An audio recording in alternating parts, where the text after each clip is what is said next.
అవసరమా ఇంత ఆస్తి పెట్టుకుని? నమస్కారం బావు గారు. నమస్కారం. బాగున్నారా? బాగున్నానండి. కూర్చోండి. ఏమ్మా బాగున్నావా? బాగున్నానన్నయ్య. స్వీట్ తీసుకోండి అన్నయ్య. సీత ఏంటి గోవా అట కదా? గుడ్. ఏ మా ఇద్దరికి లేదా ఇంత కష్టపడి జాబ్ తెచ్చుకుంది? నీకు లేకుండా మొత్తం తీసుకోండి. మరి బావు గారు, మొత్తానికి మీ ఏకైక కుమార్తెకి అడిగిందల్లా ఇచ్చి బాగా చదివించారు. మా బంగారం. ఇప్పుడు ఉద్యోగం కూడా వచ్చేసింది. ఇప్పుడు పెళ్ళొక్కటే మిగిలింది. పిల్లలు ఉద్యోగం అని ఎక్కడికో వెళ్ళిపోతున్నారు. అక్కడ ఎవరినో ఒకరిని తగులుకొని ప్రేమ గీమ అంటూ ఉంటారు. మనం ముందే పెళ్లి చేసి ఉద్యోగానికి పంపిస్తే ఎటువంటి గొడవ ఉండదు. నువ్వేమంటావమ్మా?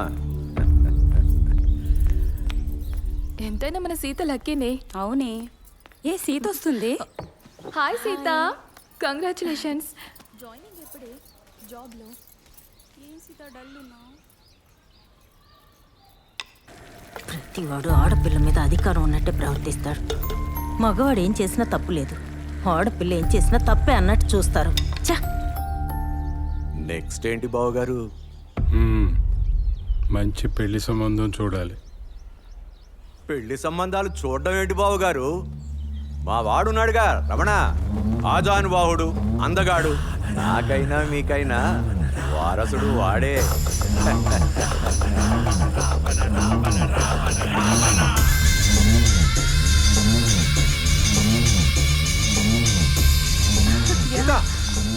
ఏంటి జాబ్ వచ్చిందంటగా?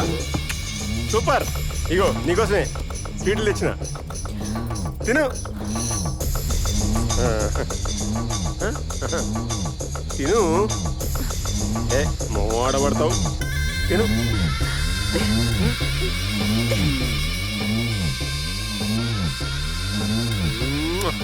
బా మస్తు స్వీట్ ఉన్నాయి.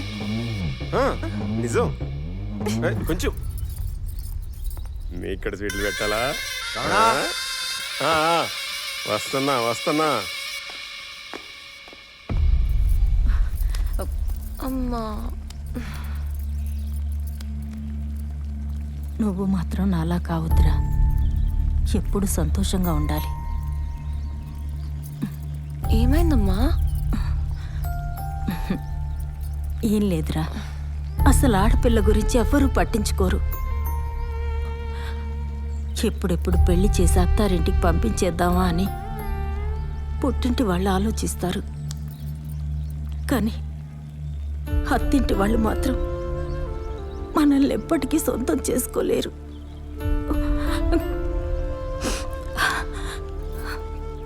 నువ్వు మాత్రం నాలా కాకూడదు తల్లి. నువ్వెప్పుడు సంతోషంగా ఉండాలి, ఆనందంగా బ్రతకాలి. నేను ఎప్పుడు నీతోనే ఉంటానమ్మా.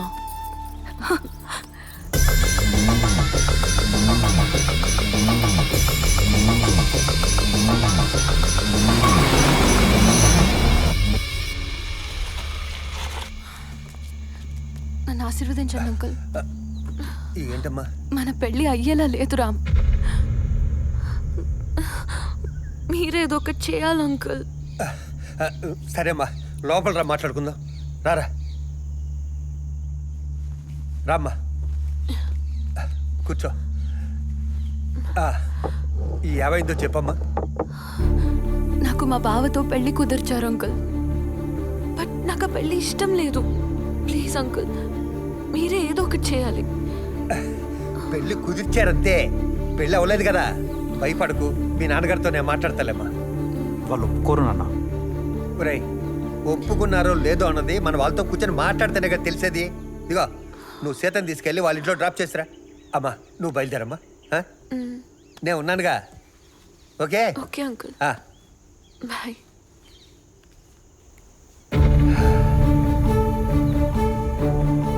మన విషయం గురించి ఇంట్లో ఎలా చెప్పాలో అర్థం కావట్లేదు రామ్.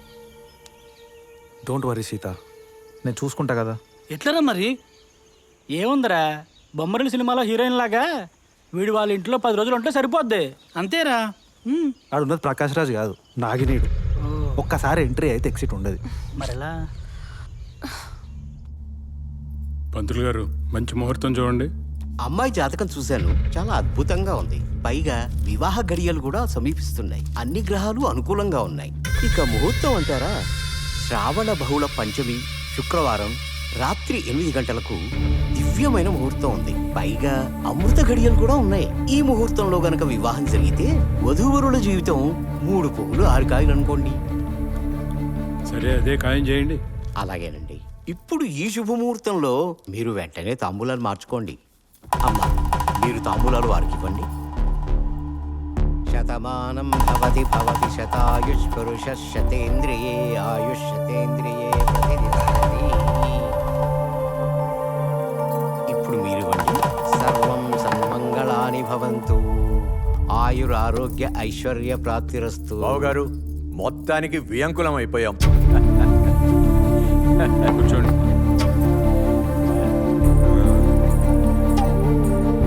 ఘనంగా పెళ్లి జరిపిస్తాను బాబు గారు. పంతులు గారు ఏంటి వెళ్ళిపోతున్నారు?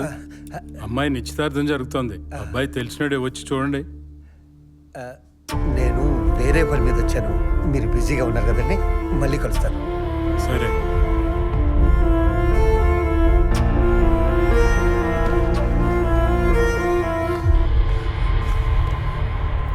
ఇప్పటి నుంచి ఇది నీ రూమ్ కాదు, మన బెడ్రూమ్.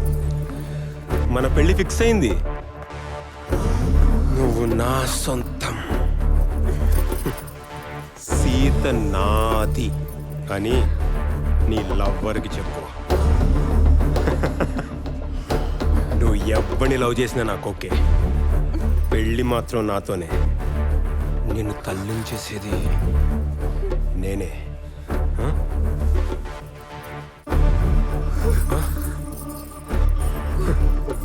నీకు విషయం తెలుసా? నేను కారు కొన్నా, బైక్ కొన్నా, ట్రైల్ వేసే కొంటా. మరి మన పెళ్ళికి ముందు ఒక ట్రైల్ వేద్దామా? ప్లీజ్ బాబా. వస్తుంది.